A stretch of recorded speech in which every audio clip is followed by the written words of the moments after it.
Hello everyone. Our topic is Introduction to Pharmacology. Myself Vikash Kumar Agrahari. Today we will learn about drug compendia, essential medicines concept, dosage forms of drugs. Drug compendia, these are nothing but compilations of information on drugs in the form of monographs without going into theoretical concepts, mechanisms of action, and other aspects which help in understanding the subject. Drug compendia consists of formularies and pharmacopoeias. Pharmacopoeias, they contain description of chemical structure, molecular weight, physical and chemical characteristics, solubility, identification and assay methods, standards of purity, storage conditions and dosage forms of officially approved drugs in a country. The various examples of pharmacopoeias are Indian Pharmacopoeia, British Pharmacopoeia, European Pharmacopoeia and United States of Pharmacopoeias. Formularies, generally produced in easily carried booklet form, they list indications, dosage forms, contraindications, precautions, adverse effects, and storage of selected drugs that are available for medicinal use in a country. Brief guidelines for the treatment of selected conditions are provided. British National Formulary lists brand names with costs, whereas the National Formulary of India does not do this. Martindale, it is a complete drug reference extra pharmacopoeia published every 2 to 3 years by the Royal Pharmaceutical Society of Great Britain. This non-official compendium is an exhaustive and updated compilation of unbiased information on medicines used or registered all over the world.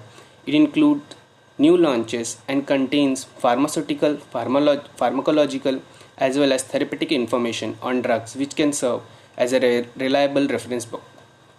Now, essential medical concepts. The WHO has defined essential medicines as those that satisfy the priority healthcare needs of the population. They are selected with due regard to public health relevance, evidence on efficacy and safety, and comparative cost effectiveness.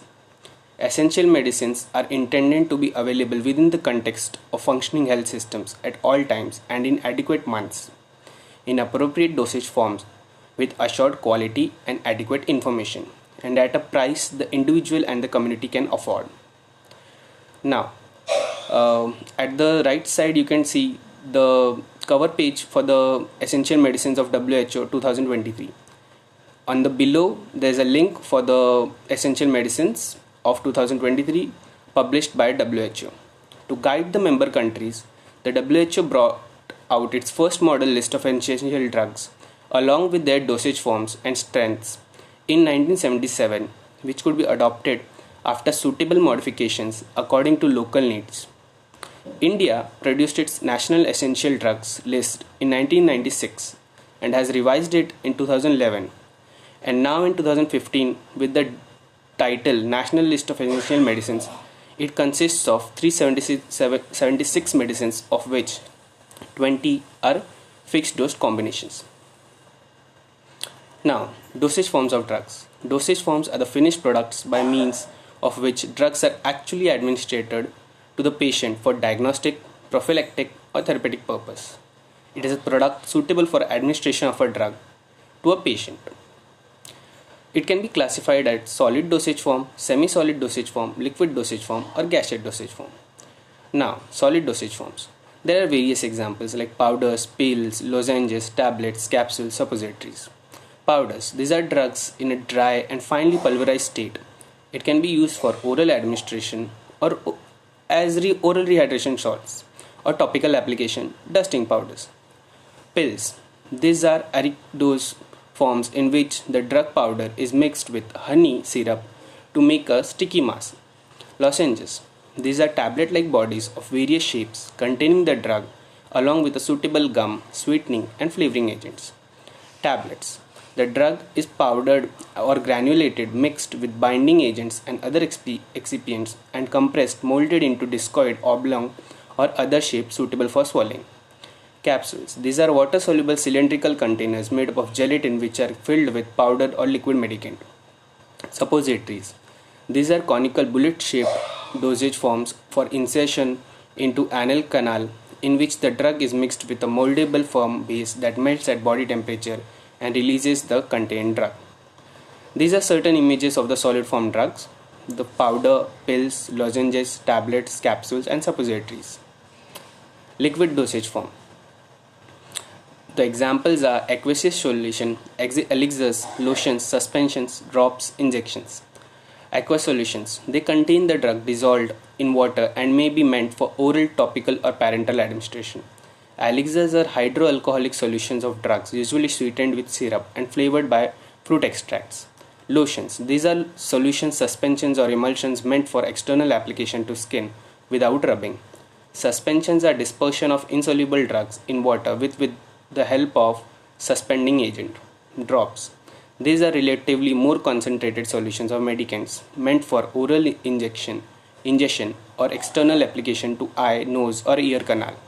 Injections. These are sterile solutions or suspensions in aqueous or oily medium for subcutaneous or intramuscular administration. Semi-solid dosage form. This consists of ointments, pastes, and gels. Ointments. These are greasy semi-solid preparations meant for external application to the skin, eye, nasal mucosa, ear, or anal canal. Creams are similar to ointment, but the base is water in oil emulsion. The medicament is better absorbed into the skin from creams than from ointments, and creams are cosmetically more acceptable than ointments. Pastes. These are non-greasy preparations of thick consistency containing hydrophilic adhesive powers such as starch, prepared chalk, aluminium, magnesium hydroxide, zinc oxide, carboxymethyl cellulose, etc., which swell by absorbing water. Gels. The medicament is incorporated in a viscous colloidal solution of gelatin or similar material and is usually dispensed in collapsible tubes. Gels are suitable for application to hairy skin and are commonly applied to oral ulcers because they are better retained than aqueous solutions. Now, the inhalationals. Drugs which are gaseous or volatile liquids can be administered by inhalational carried into air or oxygen with the help of a mouthpiece, face, mask, hood, or endotracheal tube. Non-volatile liquids and fine particle solids can be aerosolized using a metered dose inhaler, jet nebulizer, rotahaler, or spinhaler for inhalation through the mouth. Pressurized metered dose inhalers are handheld devices which use a propellant, mostly hydrofluoroalkane, and deliver a specified dose of the drug in aerosol per actuation. Jet nebulizers produce a mist of the drug solution generated by pressurized air or oxygen. Rotahaler is a portable device in which a capsule, rotacap, containing very fine powder of the drug is punctured during actuation. A propellant can also be used in some spin inhalers. Efficacy of the aerosolized drug depends on the particle size. Now, let's test our knowledge. We will go for some MCQs.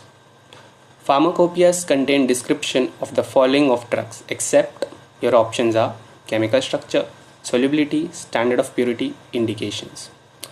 Formularies contain information on drugs, indications, dose, contraindications or all. WHO brought its first model list of essential drugs in the year 1997, 1977, 1996, 2011. Drug dosage forms are the finished products by means of which drugs are actually administered to the patient for what purpose? Diagnostic, therapeutic, prophylactic, or all of these. Which of the following produces a mist of the drug solution generated by pressurized air or oxygen? Metered dose inhaler, jet nebulizer, rotahaler, spin inhalers. Now, your answers are on the right side below. You can check your answers by yourself. Thank you.